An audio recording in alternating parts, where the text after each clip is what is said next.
आदाब, इस्तकबाल है। मैं हूं आपके साथ अबू हुरैरा। रूस और यूक्रेन के दरमियान हर गुजरते दिन के साथ कशीदगी बढ़ती जा रही है। दोनों ममालिक जंग में एक दूसरे के नुकसान का दावा कर रहे हैं, लेकिन इस बीच जंग की वजह से बिगड़े हालात से सबसे ज्यादा तलबा मुतासिर हुए हैं, क्योंकि यूक्रेन में मेडिकल की तालीम हासिल करने के लिए हिंदुस्तान से बड़ी तादाद में तलबा जाते हैं, जहां मेडिकल की तालीम सस्ती और किफायती है। जंग की वजह से हजारों हिंदुस्तानी तलबा फंस कर रह गए हैं। आज यूक्रेन में कर्नाटक के एक तालिबे इल्म की गोलीबारी में मौत भी हो गई। और आज डिबेट में हम ये जानने की कोशिश करेंगे कि हिंदुस्तानी तलबा की यूक्रेन जाने की आखिर वजह क्या है। यूक्रेन से एमबीबीएस करना हिंदुस्तानी तलबा की मजबूरी है या फिर जरूरत, इसी पर हम चर्चा करेंगे। हम जानेंगे क्योंकि हालात लगातार बिगड़ रहे हैं और इन हालात के बीच जो सबसे ज्यादा मुश्किल है वो हिंदुस्तानी तलबा के लिए है, जो अनजान मुल्क में फंस कर रह गए और हजारों की तादाद में है। हालांकि हिंदुस्तानी सरकार इन तलबा की मदद के लिए हर मुमकिन कोशिश कर रही, लेकिन बमुश्किल 2000 तलबा ही हिंदुस्तान वापस लौट सके, जबकि एक तादाद बताई जाती है कि तकरीबन 18,000 कुल तलबा है हिंदुस्तान के जो यूक्रेन में फंसे हुए हैं। इसी पर हम बात करेंगे। बहुत खास मेहमान मेरे साथ जुड़े हुए हैं। बहुत जल्दी अपने मेहमानों का आपसे तारुफ करा देता हूं। मेरे साथ डॉक्टर नरेश चावला साहब हैं, जो कि नेशनल ज्वाइंट सेक्रेटरी हैं इंडियन मेडिकल एसोसिएशन के। मेरे साथ डॉक्टर तमोरिश कोले जी, जो कि फॉरेन मेडिकल एक्सपर्ट हैं, वो भी इस डिबेट का हिस्सा हैं। ताहिरा हसन साहिबा सोशल एक्टिविस्ट हैं, वो भी इस डिबेट का हिस्सा है। और कुछ देर में हमारे साथ यूक्रेन से वापस लौटी एक स्टूडेंट भी हमारे साथ इस डिबेट में जुड़ेंगी। सभी मेहमानों का बहुत इस्तकबाल है न्यूज़ 18 उर्दू में। मैं सबसे पहले सीधे डॉक्टर नरेश चावला जी, आपसे ही शुरुआत करना चाहूंगा। सर, आखिर क्या वजह है कि हिंदुस्तान के जो स्टूडेंट हैं उन्हें दूसरे मुल्क क्यों जाना पड़ता है? दूसरे मुल्क तालीम हासिल करने के लिए मजबूर क्यों होना पड़ता है? इसकी बड़ी वजह क्या है सर? देखिए, सबसे बड़ा कारण है कि हिंदुस्तान एक बहुत बड़ा मुल्क है जिसमें कि 138 करोड़ लोग रहते हैं, और जो हमारी जो मेडिकल एजुकेशन है, जो इंफ्रास्ट्रक्चर है, यानी कि जो मेडिकल कॉलेजेस हैं, वो आज भी जितनी हमारी ज़रूरत है उससे कम है। हालांकि जो सरकारी मेडिकल कॉलेजेस थे या पिछले कॉलेजेस से उनसे अब तादाद बढ़ गई है, जो प्राइवेट मेडिकल कॉलेजेस काफ़ी आ गए हैं। लेकिन इन प्राइवेट मेडिकल कॉलेजेस की दिक्कत एक ही बहुत बड़ी है कि इनका जो फीस स्ट्रक्चर है, जो फीस ये लोग लेते हैं, वो बहुत ज़्यादा है। एवरेज हम मान के चलते हैं, एक मेडिकल ग्रेजुएट हमारे हिसाब से अगर वो नीट एग्ज़ाम दे के अच्छे पहले कुछ कॉलेजेस में, जिसमें जो कि गवर्नमेंट मेडिकल कॉलेजेस हैं, उनमें अगर आ जाता है तो बहुत खुशी की बात है। नहीं तो अगर कोई ना कोई कैपिटेशन फी, जो कहने को बैंड है, वो अंडर हैंड से आती है या दूसरे खर्चे मान के चले, तो एवरेज एक मेडिकल ग्रेजुएट को समथिंग लाइक 1 से 1.5 करोड़ रुपया खर्च करना पड़ता है, जो कि छोटी रकम नहीं है। Whereas जो फॉरेन मेडिकल साइट्स पे, इंक्लूडिंग उसमें रशिया भी आता है, यूक्रेन भी आता है, चाइना भी आता है, कुछ दूसरे देश भी आते हैं, वहाँ ये काम 18-20 लाख में हो जाता है। आप सोच के देखिए, एक एवरेज बच्चा जो चाहता है कि मैं एक डॉक्टर बनूं, देश की सेवा करूं, मेडिकल प्रोफेशन में एंटर करूं, तो उसको इतना पैसा मुहैया नहीं करवा पाएगा, तो वो इन देशों में जाता है। फॉर एग्जाम्पल, यूक्रेन में सुना था 6-8 मेडिकल कॉलेजेस हैं, और उसमें अच्छी खासी तादाद हमारे बच्चे जो मेडिकल स्टूडेंट वहाँ बन के जाते हैं, वो तालीम पाते हैं। हालांकि इसमें से कई सारे देशों को वहाँ से डिग्री लेने के बाद भी हमारी जो मेडिकल काउंसिल ऑफ इंडिया और अब एनएमसी, नेशनल मेडिकल कमीशन, उनको एक स्क्रीनिंग टेस्ट देना पड़ता है। लेकिन फिर भी कुल मिला के खर्चा ऑलमोस्ट 1/6 या 1/7 है जो खर्चा वो हिंदुस्तान में करेगा, हिंदुस्तान के प्राइवेट मेडिकल कॉलेजेस में। तो यही एक मेजर अट्रैक्शन है जिसमें बच्चे वहाँ जाते हैं। और जो हमने सुना है, जो हाल बच्चों का चल रहा है, आप सोच के देखिए, जो बच्चा डॉक्टर बनना चाहता है वो 10+2 फिनिश कर लेता है 17 साल पे। यानी कि 18वें साल उम्र में उसकी क्या उम्र होगी और क्या मैच्योरिटी होगी। वो एक दूर देश में, अनजान देश में, एक दूसरी जुबान के देश में जाके एक मेडिकल एजुकेशन ले रहा है, और जो अब हो रहा है और जो एक बच्चे की जो मेडिकल स्टूडेंट की जो डेथ हुई है, ये बहुत ही दर्दनाक है, न केवल उसके परिवार के लिए बल्कि हर हिंदुस्तानी और पूरे हिंदुस्तान देश के लिए। तो अब तो मैं इतना ही कहूंगा, ये तो हम बाद में कहेंगे कि क्यों जाते थे, अब तो हम यही चाहेंगे, उनके माँ बाप का कितना खून सूख रहा होगा कि वो चाहते हैं कि बच्चे जल्दी वापस आएं और सेफली आएं। हम सबकी उनके प्रति संवेदना भी है। बिल्कुल बिल्कुल, जाहिर सी बात है, बहुत मुश्किल में ये तलबा है जो एक अनजान मुल्क में है, जिस तरह से डॉक्टर नरेश चावला ने कहा, और जहां पर उनकी ज़बान भी इन तलबा को नहीं आती है। कोई तलबा 1 साल से हैं, कोई 2 साल से, कोई 3 साल से, तो बहुत ज़्यादा वक्त भी इन तलबा ने इस मुल्क में नहीं गुजारा। और वहां पर इस तरह के हालात जहां पर एक दूसरे की खैर खैरियत लेने वाला कोई नहीं है, और वहां पर ये तलबा फंस कर रह गए। जो तलबा निकल कर आ रहे हैं, जो खुशकिस्मत हैं, जो बचकर आ गए और जो वहां के हालात बता रहे हैं, उन्हें सुनकर एक तरह से रोंगटे खड़े हो जाते हैं। और जो मीडिया के जरिए हम देख पा रहे हैं, उनसे भी लग रहा है कि हालात कितने ज्यादा खराब होंगे।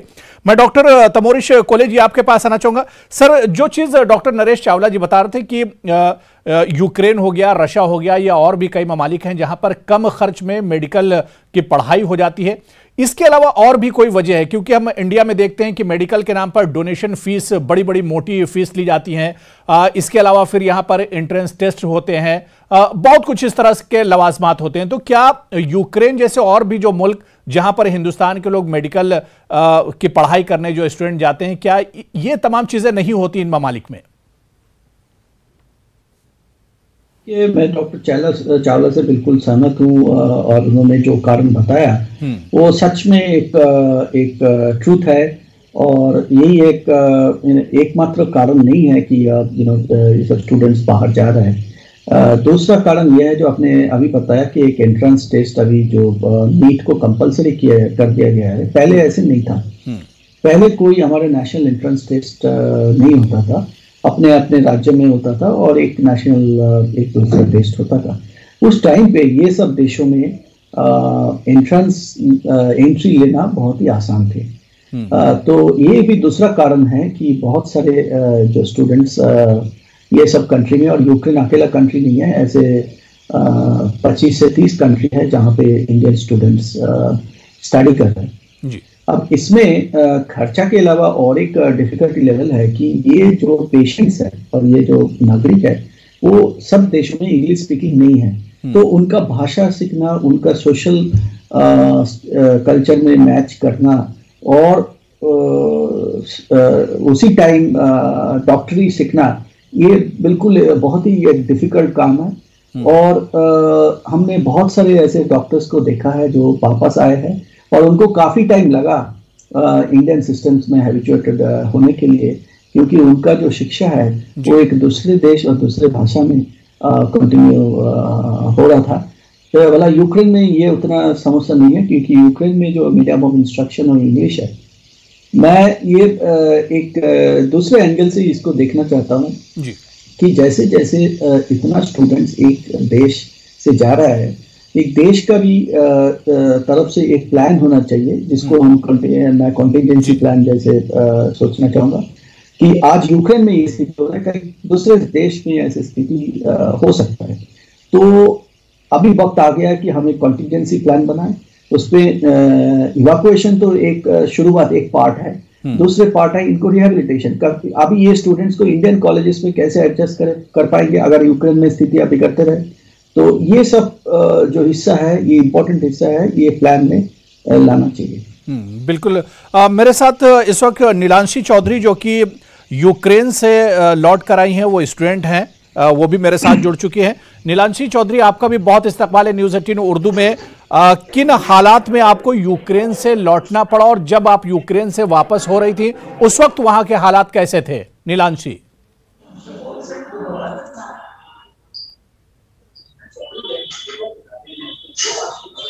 दोस्त लोग 24 को जा रहे थे, तो हमने सोचा सुबह उठ के उनको छोड़ने जाते हैं। उनका जैसे सुबह 5 बजा मैसेज आया कि फ्लाइट्स कैंसिल हो चुकी है, एयर स्पेस एक बार में बंद हो चुके हैं।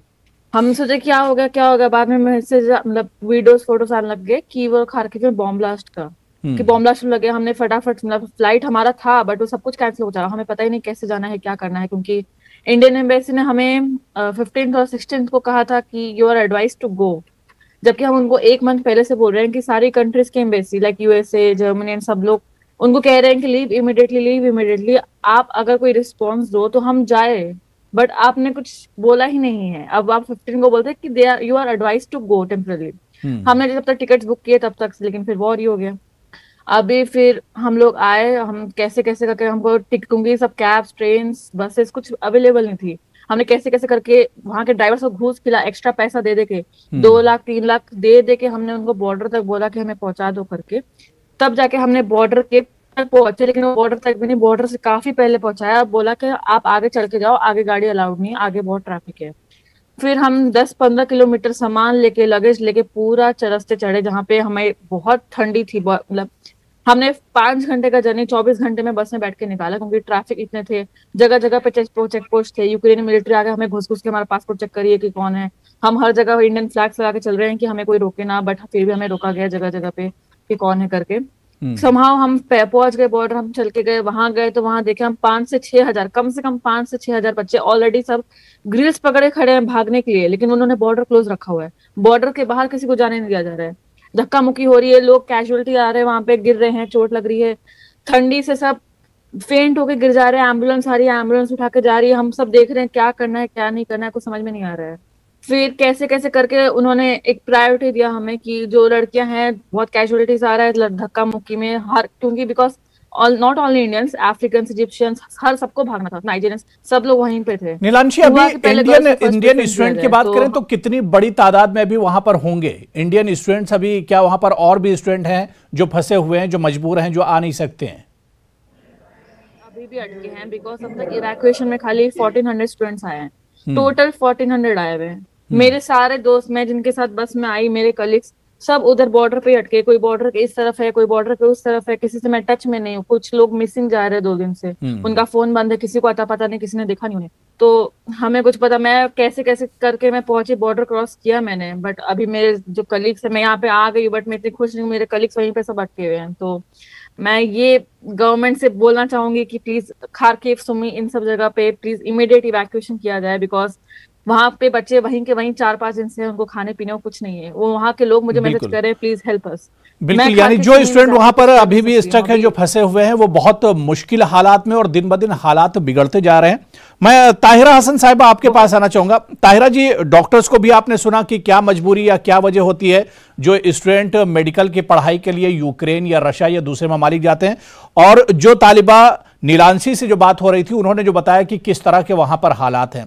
ताहिरा जी, अभी भी आप देख लीजिए यूपी के और कई स्टेट के चुनाव हो रहे हैं, और हमारे जो लीडर हैं, जो नेता हैं, वो किस तरह की बातें करते हैं, किस तरह के दावे उनके होते हैं, लेकिन जमीनी सतह पर आप देख लीजिए 2021 में नीट के इम्तिहान में 8 लाख स्टूडेंट ने पार्टिसिपेट किया था, और हमारे यहाँ मेडिकल की जो सीट है वो डॉक्टर नरेश चावला जी अच्छे से बताएंगे कि तकरीबन सिर्फ 80,000 सीटें हैं। यानी हर साल हमारे यहाँ तकरीबन 7 लाख स्टूडेंट डॉक्टर बनने से रह जाते, उनका ख्वाब पूरा नहीं हो पाता है। नहीं, बिल्कुल देखिए, अभी जो डॉक्टर साहब, पहली बात तो मैं ये कहना चाहूंगी कि गवर्नमेंट को पहले फौरन वहां फंसे हुए बच्चों को, मेडिकल के स्टूडेंट्स को निकालना चाहिए। अब एक मेडिकल के स्टूडेंट्स ने पूरा बहुत अच्छी तरह से नरेटेड स्टोरी, तो आज एक स्टूडेंट ने, नौजवान ने, जो इस देश का फ्यूचर था, उसकी जान चली गई। बहुत अफसोसनाक है। उसके परिवार को मैं श्रद्धांजलि देती हूँ कि किस तरह से उनको ये खबर मिली होगी और किस मुश्किलों से उन्होंने वहां भेजा होगा, क्योंकि पहले डॉक्टर्स ने कहा, और ये फैक्ट है कि ये वो लोग हैं जो एंट्रेंस एग्जाम नहीं क्वालिफाई कर पाते और उनके पास इतने पैसे नहीं होते हैं कि वो अफोर्ड कर सके इन प्राइवेट मेडिकल कॉलेजेस को वो जाते हैं। तो वो तमाम ख्वाब पेरेंट्स के, उस बच्चे के चकनाचूर हो गए। और जो बच्चे वहां फंसे हैं, प्लीड कर रहे हैं, प्लीड है सरकार से कि भैया बुला लीजिए हमको। मुझे लगता है इसको प्रायोरिटी पे रखना चाहिए। वो बच्चे इस देश के बच्चे हैं, इस देश के। ताहिरा जी, लगता है कि सरकार ने या एडमिनिस्ट्रेशन ने देर कर दी। नीलांशी जिस तरह से बता रही थी कि दूसरे कंट्रीज अपने बच्चों को, अपने स्टूडेंट्स को, अपने जो नागरिक हैं उन्हें निकाल रहे थे, लेकिन हमारी तरफ से देरी हुई। बिल्कुल अभी निरांशी ने कहा और ये फैक्ट है कि अमेरिका जर्मनी सब निकाल रहे थे, आपने क्यों नहीं निकाला हमारे बच्चों को? एक बच्चे की जान चली गई, बहुत बड़ी कीमत है। और एक बात मैं और कहना चाहूंगी, अभी डॉक्टर्स ने कहा कि वो जो एंट्रेंस एग्जाम में नहीं आते, तो हम सबको पता है जो नहीं आते वो प्राइवेट में जाते हैं। तो क्या प्राइवेट में वही बच्चे जाएंगे जिनके माँ बाप के पास पैसे हैं? क्या ये एजुकेशन पैसे वालों की बपौती हो गई है? डॉक्टर वही बनेगा, एक फार्मर, एक किसान का बच्चा नहीं बनेगा। कैपिंग कीजिए ना इन मेडिकल कॉलेजेस पे, बात इस पे होनी चाहिए थी। मैंने सोचा था डॉक्टर साहब वगैरह इस बात को कहेंगे। और यूक्रेन के जो वहां से पास करते हैं उनको मेडिकल काउंसिल जो है इंडिया की वो भी रिकॉग्नाइज करती है, WHO रिकॉग्नाइज करता है। तो लोग जमीन भी बेच के अपने बच्चे को भेज देते होंगे, किस किस तरह से भेजते होंगे। तो कैपिंग की बात क्यों नहीं हो रही है? कैपिंग कीजिए ना, अगर बच्चे इतने एग्जाम दे रहे हैं और आप नहीं उनको कर पा रहे हैं और अमीरों के बच्चे जा रहे हैं, तो क्या सबसे बड़े लोकतंत्र में बिल्कुल ये बहुत अहम सवाल है कि अगर यूक्रेन में मेडिकल की पढ़ाई कम खर्च पर हो रही तो हिंदुस्तान में क्यों नहीं हो रही है? मैं डॉक्टर नरेश चावला जी आपके पास आऊंगा। जो बात ताहिरा हसन जी कह रही है, बहुत अहम सवाल है कि अगर यूक्रेन, कनाडा और इसी तरह से रशिया या इवन हमारे पड़ोस में बांग्लादेश, अगर ये MBBS और मेडिकल की पढ़ाई कम खर्च पर करा सकते तो हिंदुस्तान में सर ऐसा क्यों नहीं हो सकता है? यहां पर क्या कमी है? मैं 3 बातें कहूंगा। आपने बिल्कुल ठीक कहा कि 8 लाख बच्चे ग्रेजुएशन के लिए बैठते हैं नीट एग्जाम में और सिर्फ 80,000 हमारी सीटें हैं। दैट मीन्स 7-7.25 लोग बच जाते हैं जिनकी इच्छाएं तो हैं, आकांक्षाएं तो हैं, लेकिन वो किसी वजह से आ नहीं पाए। अब वो क्या करते हैं? कुछ प्राइवेट मेडिकल कॉलेज में जाते हैं और कुछ, चूंकि हमें अच्छी तरह पता है, चाहे इस बात को ऑफिशियली कोई न माने या ना माने, कम से कम 1 करोड़ से ऊपर इसका खर्चा है ही है। तो ये जो देश हैं, यूक्रेन है जिसमें रशिया भी है, चाइना भी है, कुछ और भी देश हैं, इन देशों में एक काम 15-20 लाख में आता है। मैं दिल्ली के कई ऐसे बच्चों को जानता हूं जिनके पास ये 15-20 लाख भी नहीं होता, वो बेचारे बैंक का लोन लेके जाते हैं। आप सोच के देखिए, आप तो आज एक क्राइसिस की बात कर रहे हैं, मैं दूसरा क्राइसिस जो ये चौधरी बच्ची सुन रही है हमारी रिलैक्सी की, सोच के देखिए, अभी तो वो सिर्फ जान बचाने की बातें कर रहे हैं। What about their medical dream? उनके ड्रीम तो चकनाचूर हो गया। अब जो सीट उन्होंने पैसे लेके वहां ली थी, उसके बाद उन बच्चों को क्या किया जाएगा? जो फर्स्ट ईयर कर चुका है उसका क्या होगा, जो 4th ईयर कर चुका है उसका क्या होगा, उसका तो अभी हम सोच ही नहीं रहे हैं। So it is a one crisis which is saving your life. Second crisis, what will happen to their degree and what will happen to their education, ये दूसरा क्राइसिस है। जैसे मैडम पूछ रही थी कि उस बारे में हमने कमेंट क्यों नहीं किया।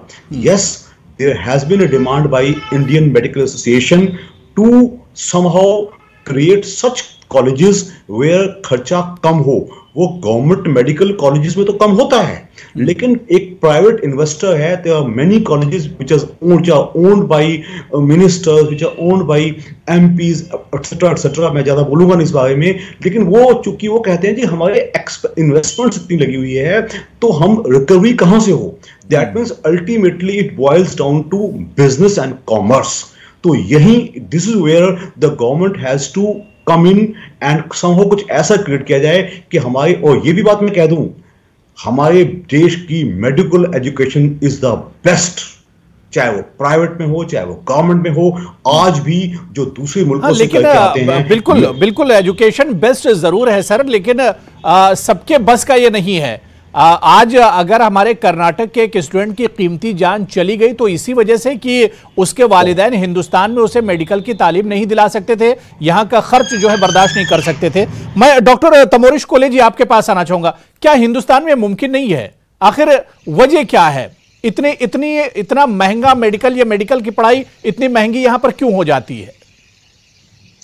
तो देखिए, अभी कुछ स्टेप इस डायरेक्शन में लिया गया है, क्योंकि अभी 1 महीना पहले नेशनल मेडिकल कमीशन ने इसी बात के ऊपर एक गाइडलाइन जारी किया है और उस फीस के जो 50% सीट्स हैं, उन्होंने एक गाइडलाइन जारी किया है कि 50% सीट्स जो गवर्नमेंट जो रेट्स है मेडिकल एजुकेशन का रेट, उसी रेट में कॉलेजेस को देना पड़ेगा और इसके ऊपर चर्चा हो रहा है। तो कुछ कदम हमने लिया है, चाहे वो थोड़ा देरी माना जाए, ये थोड़ा पहले ही लेना चाहिए। ये जो कैपिंग का बात आए, इस डायरेक्शन में लिया गया है। दूसरा ये मैं बताना चाहूँगा कि जो हमारा मेडिकल एजुकेशन जो स्टैंडर्ड है, जैसे डॉक्टर चावला ने बताया, वो काफ़ी बेहतर है। दुनिया का जो बेस्ट मेडिकल एजुकेशन है उसका अगर हमने देखा, हमारा मेडिकल एजुकेशन, हमारा मेडिकल आउटकम्स उतना ही बेहतर है। बट हमारा जितना भी पॉपुलेशन है और जितना लोड ज्यादा है, उतना लोड ज्यादा, डिमांड ज्यादा है और उसके लिए इंफ्रास्ट्रक्चर की बहुत कमी है। मैं नीलांशी चौधरी आपके पास आना चाहूंगा। नीलांशी, जाहिर सी बात है कि मजबूरी में ही आपको अपना मुल्क छोड़ना पड़ा होगा और मजबूरी में ही आप हिंदुस्तान और इंडिया छोड़कर यूक्रेन का आपने रुख किया होगा, क्योंकि यहां पर जो मेडिकल की पढ़ाई बहुत महंगी है और इसके अलावा यहां के एंट्रेंस की अगर हम बात करें वो भी बहुत टफ होता है, यानी एक मजबूरी में कदम उठाना पड़ा। हाँ, मजबूरी कह सकते हैं। एक्चुअली हुआ ये कि जब मैंने दिया था तब मेरे साथ में 17-18 लाख बच्चों ने दिया था और सीट्स इतनी नहीं थी, और एक middle class family private college afford नहीं कर सकता है मुंबई या कहीं पे भी। तो फिर मैंने बेटर समझूंगी ड्रॉप लेने में मैंने देखा तो 4 से 5 साल बच्चे ड्रॉप ले लेके बैठे थे। तो मैं सोची एक तो ऑलरेडी इतना बड़ा इसका कोर्स है, तो मैंने सोचा कि बेटर रहेगा कि हम MBBS करना है, खुद से पढ़ेंगे, पढ़ के या हम पे आके एग्जाम दे देंगे MCI का। तो ये था सिचुएशन कि मैंने डिसाइड किया कि हाँ मैं बाहर जाके पढ़ती हूँ। ऑलरेडी कोर्स लंबा है, मैं ड्रॉप लेने का मतलब नहीं, सीट्स कम है, पॉपुलेशन बहुत ज्यादा है, स्टूडेंट्स बहुत ज्यादा है, एक्सेस में है यहाँ पे। नीलांशी, आपके साथ के जो स्टूडेंट हैं, क्या अभी जो आपके दोस्त होंगे, आपके फ्रेंड होंगे, क्या कुछ ऐसे लोग हैं जो अभी भी वहां पर फंसे हुए हैं, जो आपके नॉलेज में है, जो आपके बहुत करीबी हों? जी हाँ, हम लोग कई लोग साथ में आए थे। मेरे रूममेट अभी तक वहां फंसी हुई है, मेरी रूममेट भी वहीं पे ही है। मैं निकल पाई बट वो नहीं निकल पाई, बॉर्डर्स क्लोज हो गए। मेरे जान पहचान में मेरे दोस्त थे, वो लोग टर्नोपिल से पोलैंड गए, पोलैंड से उनको भगा दिया गया, गेट्स बंद कर दी गई, मारा पीटा गया बच्चों को, बहुत बुरा सलूक हुआ। फिर वो लोग वापस से उन्होंने ट्रेवल बैक किया, वो लोग लवीव गए, लवीव से उन्होंने दूसरा बॉर्डर चूज किया, वहां के बॉर्डर्स क्लोज है, वहां पे नहीं खुले। सब ठंडी में खाली इधर से उधर घूम रहे हैं और हजारों किलोमीटर से खाली ट्रेवल कर रहे हैं।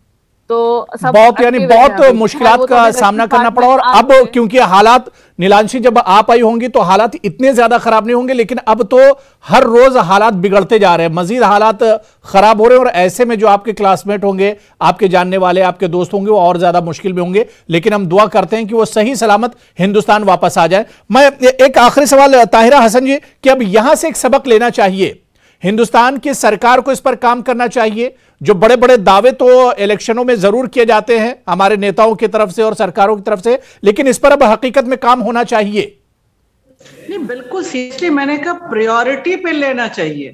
अभी देखिए जो मेडिकल के स्टूडेंट, यंग स्टूडेंट बता रही है बच्ची कि अभी उसके खुद साथी, उसकी रूममेट वहां फंसी है। आप उस परिवार के बारे में सोचिए, उस फैमिली के बारे में सोचिए, वो किस ट्रॉमा से गुजर रहे होंगे। और ये बच्चे वहां पर जो गए हैं वो किस कदर वहां पैसे हैं उनके पास की नहीं है, ATM चल नहीं रहा है, कितनी प्रॉब्लम में होंगे, वो इधर से उधर दौड़ रहे होंगे, कौन उनको देख रहा है, क्या हो रहा है। ये तो एक नरेश चावला जी, आ रहा हूं आपके पास भी आ रहा हूं जी। तो मुझे लगता है कि इसका तुरंत एक्शन होना चाहिए और फौरन उन सबको वहां से निकालना चाहिए। ये प्रायोरिटी बेसिस पे होना चाहिए। आखिर अमेरिका, जर्मनी सब ने अपने बच्चों को, अपने स्टूडेंट्स को निकाला है। तो ये हमारे देश के नागरिक हैं, भावी नागरिक हैं, हमारा फ्यूचर है देश का। तो इनके लिए सरकार को स्टेप लेना चाहिए, तो डिले करने की कोई जरूरत नहीं। बिल्कुल। डॉक्टर नरेश चावला जी, मेरे पास टाइम की कमी, सर जल्दी से आप कुछ और कहना चाह रहे हैं, कुछ ऐड करना चाह रहे हैं जी? मैं इतना ही कहूंगा, MCI के जब वो MCI खत्म हो गया था, डिसबैंड कर दिया गया था, तो नेशनल मेडिकल कमीशन जो कि मेडिकल एजुकेशन को रेगुलेट करता है, उससे मेरी गुजारिश है वो प्राइवेट मेडिकल कॉलेजेस में कुछ ऐसा सिस्टम बनाया जाए कि 50% सीटें इकोनॉमिकली वीकर सेक्शन में, हम इसको वीकर सेक्शन नहीं कहेंगे, इसको हम कहेंगे नॉन पेइंग सेक्शन।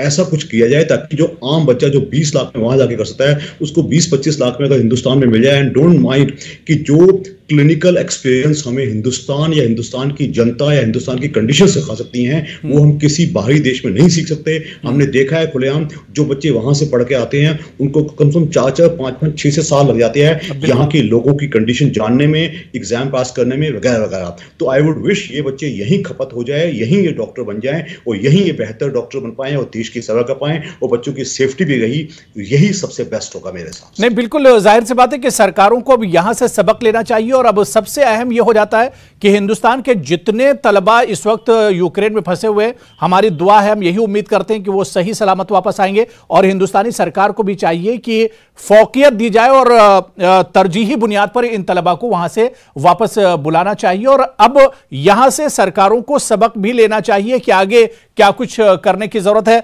बहुत अच्छी बातचीत हुई, बहुत बहुत शुक्रिया डॉक्टर नरेश चावला जी मेरे साथ जुड़ने के लिए। डॉक्टर तमोरिश कोहली जी, ताहिरा हसन साहिबा और नीलांशी चौधरी जी, सभी का बहुत बहुत शुक्रिया डिबेट में जुड़ने के लिए। आदाब।